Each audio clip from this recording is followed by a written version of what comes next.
Assalamualaikum warahmatullahi wabarakatuh. Terlebih dahulu saya mengucapkan terima kasih kepada LPPM Unjani yang telah membiayai penelitian saya. Perkenalkan, nama saya Martianti. Saya dari Program Studi Teknik Mesin, Fakultas Teknologi Manufaktur. Untuk penelitian tahun ini, saya mengambil topik tentang karakteristik dan fabrikasi material komposit polimer berpenguat bambu haur hijau untuk aplikasi papan partikel.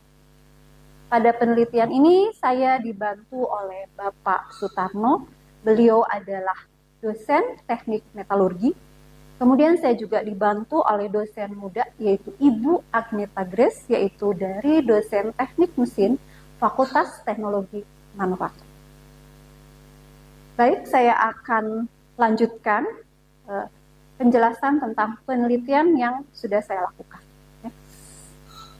Yang menjadi alur yang akan saya sampaikan di presentasi ini adalah pertama dari mulai latar belakang, kemudian adalah kajian penelitian yang sudah dilakukan terdahulu dan pengembangan dari penelitian yang akan saya lakukan. Kemudian kebaharuannya dari penelitian ini seperti apa, tujuannya, metodenya, kemudian juga hasil yang saya sampaikan di penelitian saat ini. Next. Yang menjadi latar belakang dari penelitian ini adalah saya kenapa tertarik di bidang material komposit berpenguat serat alam. Yang menjadi permasalahan pada saat ini adalah adanya serat sintetis, di mana serat sintetis ini terbuat dari fraksi minyak bumi. Selain dia sifatnya tidak terbarukan, kemudian tidak ramah lingkungan, itu membuat saya mempunyai satu kreativitas atau mempunyai perspektif ke depan. Bahwa saya ingin mengembangkan atau ingin menggantikan posisi dari serat sintetis ini dengan serat alam. Kenapa? Karena ternyata bahwa industri bahan yang berfokus ke serat sintetis ini masih banyak atau tertumpu pada konsumsi energi, biaya yang cukup tinggi, dan adanya emisi gas buang yaitu yang cukup berbahaya buat kehidupan manusia, yaitu adalah gas CO2. Sehingga saya ingin menggantinya dengan serat alam yang punya kelebihan yang cukup banyak dibandingkan dengan serat sintetis, yaitu dia cukup berlimpah dan cukup memberikan nilai tambah sehingga memberikan alternatif yang sangat menguntungkan. Selain itu juga dia mempunyai karakteristik yang cukup baik, yaitu dari sifat mekaniknya, kemudian densitasnya yang cukup rendah. Next. Inilah yang menjadi latar belakang saya mengapa saya mengambil serat bambu. Serat bambu cukup banyak kelebihannya dibandingkan dengan serat alam lainnya, yaitu dia mempunyai kekuatan tarik relatif tinggi. Kemudian juga dia mempunyai kandungan selulosa yang relatif tinggi, siklus pertumbuhan yang pendek, kemudian harganya murah, dan satu yang menjadi kelebihan dari serat bambu ini adalah ringan.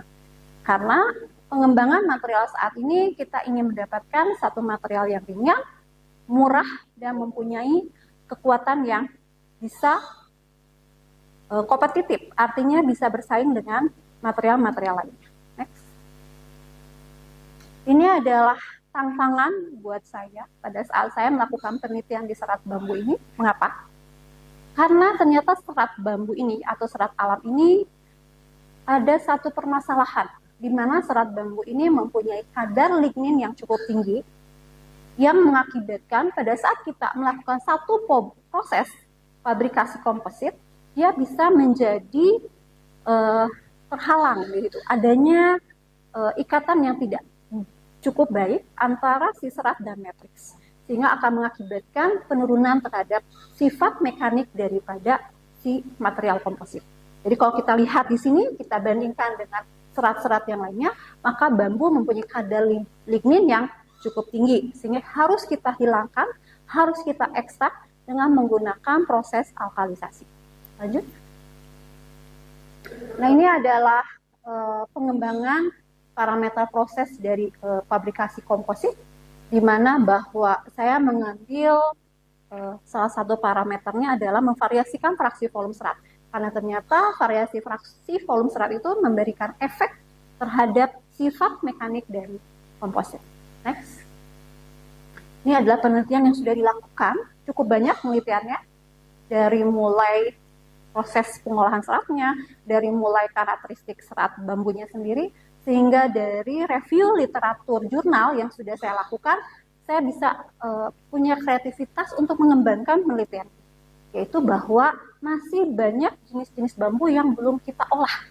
Sehingga saya mencoba mengolah jenis bambu yang lainnya, yaitu diantaranya ada serat bambu tali, serat bambu hijau, serat bambu gombong, yang bisa kita manfaatkan untuk diaplikasikan di bidang engineering. Next. Ini adalah kebaharuannya ya, untuk penelitian ini, bahwa proses pengolahan dari bambu belum seluruhnya kita gali, sehingga kita mengambil jenis tipe bambu yang berbeda dengan jenis-jenis bambu yang sudah diteliti oleh orang sebelumnya. Kemudian juga belum banyak mengaplikasikan dari komposit serat bambu ini di bidang-bidang engineering. Next. Ini adalah peta jalan penelitian yang saya lakukan di 5 tahun ke belakang, bahwa saya sudah banyak melakukan penelitian di mana serat yang saya ambil ada 3, serat bambu tali, serat bambu hijau, dan serat bambu gombong. Di peta jalan ini berlangsung sekitar 4 tahun. Saya sudah melakukan satu proses alkalisasi sehingga mendapatkan satu serat bambu terpilih, yaitu serat bambu tali dan serat bambu hijau. Kemudian di penelitian tahun yang lalu, saya coba untuk memvariasikan karakteristik dari SBH dan SBT. Di penelitian yang dibiayai oleh Unjani, saya fokus di serat bambu hijau dengan memainkan matriks di epoksi dan polyester. Sehingga nanti epoksi dan polyester ini akan saya kembangkan untuk saya aplikasikan dan menyesuaikan dengan kelayakan dari standar industri atau SNI. Next. Ini adalah tujuan penelitian dari saya, adalah saya melakukan tujuannya ingin mendapatkan parameter proses alkalisasi yang tepat. Kemudian juga penelitian di tahun ini saya ingin mendapatkan karakteristik komposit, yaitu adalah serat bambu hijau, yaitu dari parameter fraksi volumenya dan ukuran daripada seratnya. Kemudian saya akan melanjutkan untuk membuat papan serat dalam bentuk prototipe. Kemudian kita sesuaikan dengan standar yang ada, yaitu di sini standar yang saya gunakan adalah standar SNI. Next. Hipotesis yang bisa saya kembangkan dalam penelitian ini, bahwa pengolahan serat bambu ini bisa mempengaruhi terhadap sifat kimia dan kekuatan tarik serat. Kemudian parameter proses fabrikasi juga banyak yang berpengaruh. Di antaranya adalah faktor jenis seratnya, jenis metriknya, fraksi volume, dan ukuran serat. Sehingga saya mempunyai satu hipotesis di sini, bahwa komposit berpenguat serat bambu. Dan dalam bentuk partikel ini, itu mempunyai peluang untuk bisa diaplikasikan ke salah satu produk, yaitu papan partikel. Next. Ini adalah prosedur alkalisasi penelitian yang sudah saya lakukan di 3 tahun ke belakang, yang saya mendapatkan dari 3 serat yang saya pilih, saya mendapatkan 2 serat. Serat bambu tali sudah saya lakukan di penelitian sebelumnya, dan saya akan fokus di sini ke serat bambu haur hijau. Next. Kemudian di penelitian tahun 2021-2022, saya mendapatkan satu nilai, yaitu dari karakteristik kompositnya sendiri, sehingga saya mendapatkan kekuatan lentur yang bisa memenuhi standar SRI. Dan pada penelitian tahun 2023 ini saya lanjutkan untuk membuat prototipe dari papan partikelnya, sehingga kita akan melihat apakah material ini bisa menjadi substitusi pada papan partikel. Next. Ini adalah penelitian yang dilakukan tahun kemarin. Saya sudah mendapatkan satu produk aksesoris otomotif, yaitu cover engine, tapi dari serat bambu tali. Maka di penelitian yang tahun ini, saya ingin mendapatkan apakah untuk khususnya serat bambu hijau ini bisa kita aplikasikan di papan partikel. Next. Ini adalah fabrikasi yang akan saya lakukan dari mulai proses hand laying up, terutama hand laying up ya untuk penelitian ini. Kemudian seratnya saya gunakan serat bambu haur hijau. Kemudian fraksi volumenya adalah 10, 20, 30%. Mesnya 50, 100, 250 mes. Yang pada akhirnya adalah produk papan serat. Next.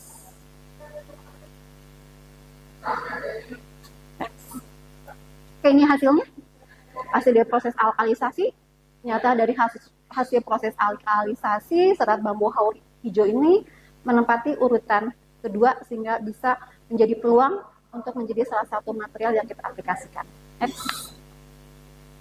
Ini adalah perbandingan dengan penelitian sebelumnya. Ternyata bambu hijau ini memasuki range dari hasil penelitian sebelumnya sehingga menjadi peluang untuk menjadi material alternatif. Next. Ini adalah pengolahan. Jadi ternyata setelah kita lihat dia memasuki urutan yang kedua yang akan saya kembangkan selain serat bambu tali. Jadi serat bambu haur hijau ini mempunyai peluang juga untuk bisa kita aplikasikan di bidang engineering. Next. Ini adalah proses alkalisasi yang sudah saya lakukan.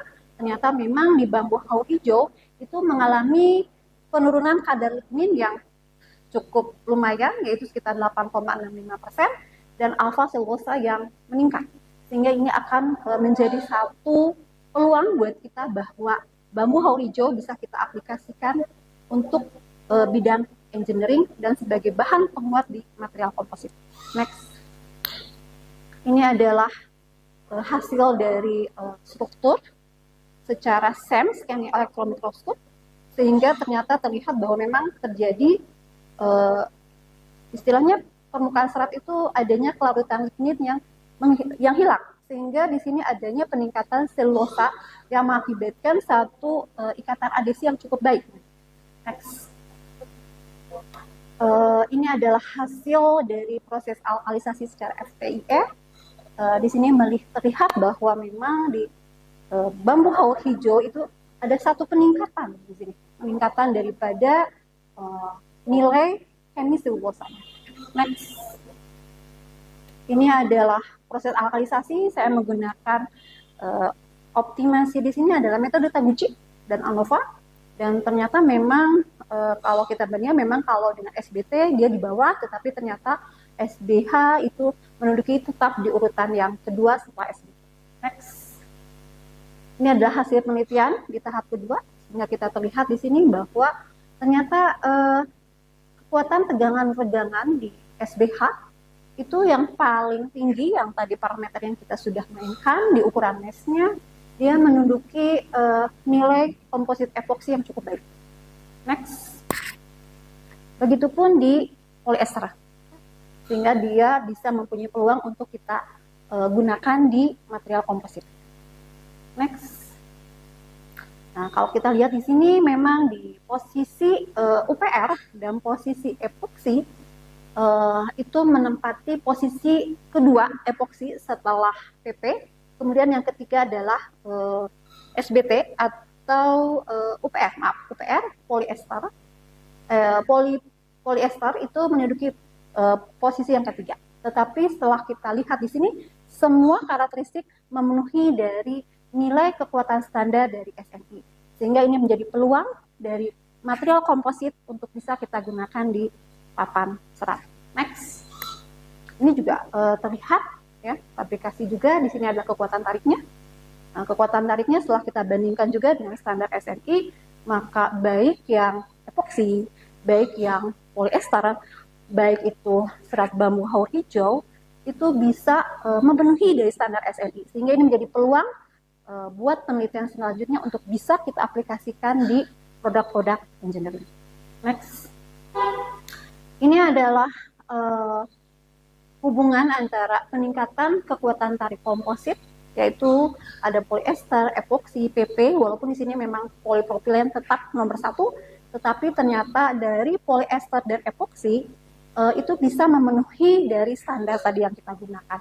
Dan ternyata di posisi di fraksi volume 30% dengan partikel serat 250 mes.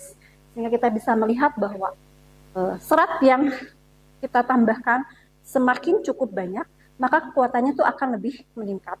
Begitupun dengan ukuran partikelnya, semakin halus maka kekuatannya akan meningkat. Next. Ini adalah penelitian sebelumnya.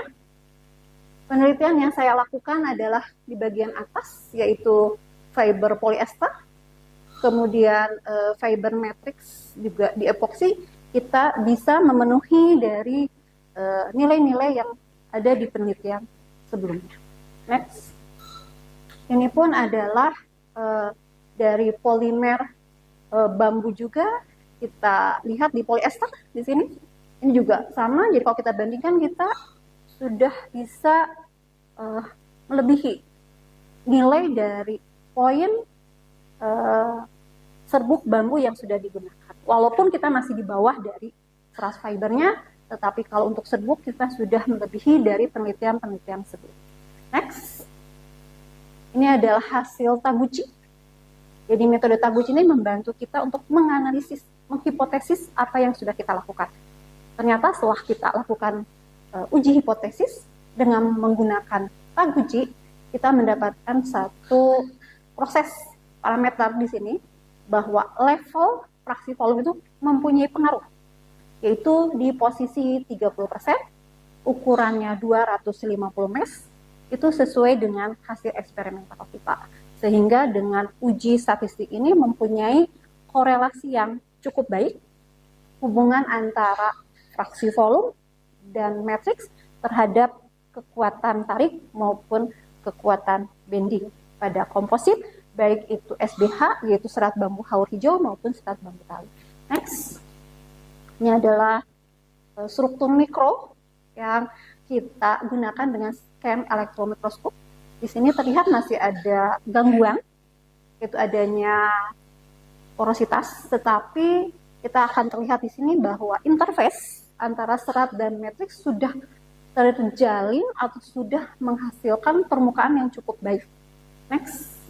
Begitupun di epoksi, ya, sudah adanya di mana serat terjadi ikatan yang cukup baik, walaupun di situ masih terbentuknya porositas. Next. Nah, ini adalah PP SBT dan PP komersial yang sudah saya lakukan dan sudah saya aplikasikan di papan partikel. Ternyata sudah memenuhi dari karakteristik papan partikel komersial. Nah, untuk penelitian di bulan ini saya akan membuatkan PP epoksi. Lanjut. Nah, di sini ada kesimpulannya bahwa dari waktu perendaman kita sudah mendapatkan satu parameter proses, yaitu kalau untuk SBT itu konsentrasinya 6%, waktunya 120. Nah, kalau untuk SBH itu 4% NaOH, suhunya 120 derajat, waktu perendamannya 3 jam dengan tekanan 0,05 megapascal.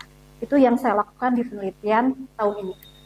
Kemudian hasil pengujian selulosa juga terlihat dan didukung dengan hasil FTIR bahwa terjadinya ikatan yang cukup baik, yaitu adanya alfa selulosa, peningkatan alfa selulosa dan penurunan lignin, sehingga mengakibatkan permukaan serat bambu menjadi lebih kasar dengan penghilangan lignin ini, sehingga terjadi satu ikatan yang cukup baik nantinya pada saat kita melakukan hand layup atau fabrikasi komposit.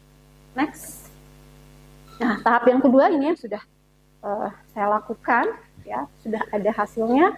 Ternyata memang ukuran yang cukup baik di variasi mesh ataupun di fraksi volume, baik untuk epoksi, baik untuk polyester, itu kita mengambil posisi di 30% dan 250 mesh. Sehingga kita coba di bulan ini untuk melakukan proses aplikasi ke papan partikel yang nanti akan kita lakukan pengujian, yang hasilnya akan keluar di bulan ini, di akhir bulan November. Hasilnya seperti apa di papan partikel untuk SBH, ya, SBH ini. Nah, ini adalah kekuatan lentur masih dalam bentuk sampel, ya, dalam bentuk materialnya. Kedepannya adalah kita akan uji bagaimana papan partikel itu jika dibandingkan dengan standar SNI. Yang sudah kita lakukan adalah SBT dan PP. Nah, yang kita lakukan di bulan ini adalah kita akan melakukan SBH dan epoksi. Next. Nah, hasil penelitian lanjutannya ini saya berharap ke depannya bisa lanjut dengan pihak industri. Kemudian juga untuk memastikan kekuatan lentur, sebetulnya bisa kita lakukan pengujian selanjutnya yang melakukan 4-point bending test. Lanjut.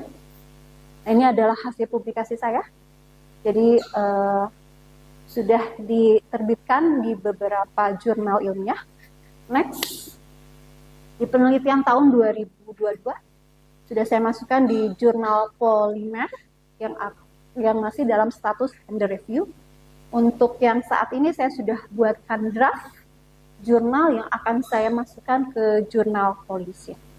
Itu adalah hasil penelitian yang sudah saya lakukan di tahun ini pada bulan November, yang belum selesai memang saya lakukan, dan saya mempunyai target untuk menyelesaikannya di akhir bulan November ini, yaitu adalah mengaplikasikan material komposit serat bambu kaur hijau, yaitu yang bermatrix epoksi, yang saat ini sedang saya lakukan untuk dibuatkan papan partikelnya dan dilakukan serangkaian pengujian.